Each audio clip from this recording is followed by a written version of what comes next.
संस्कार वाकई बहुत ज़रूरी होता है। अभी अभी मैं अपनी फिल्म नवरात्र की शूटिंग ख़त्म करके घर पहुंचा, तो घर पहुंचते ही जैसे ही मैंने दरवाज़ा खोला, ये देखिए। And I'm so obsessed with my decor.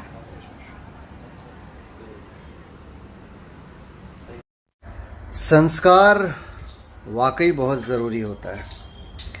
अभी अभी मैं अपनी फिल्म नवरात्र की शूटिंग ख़त्म करके घर पहुंचा, तो घर पहुंचते ही जैसे ही मैंने दरवाज़ा खोला, ये देखिए, ये खूबसूरत सी रंगोली हमारी धर्मपत्नी जी ने बनाया है और घर को कितनी खूबसूरती से सजाया है। ये देखिए, ये हमारा टेम्पल, ये घर की हमारी बालकनी, ये झूला बहुत प्यार से सजाया है। And that all credit goes to my beautiful wife. So बीबी, how are you? I am good.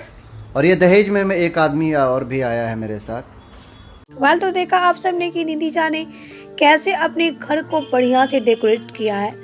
तो आप सभी को निधि झा का ये घर देखकर कैसा लगा हमें नीचे कमेंट बॉक्स में जरूर बताएं। वीडियो अच्छा लगा हो तो वीडियो को लाइक कर ले, सब्सक्राइब कर ले और शेयर करना ना भूलें।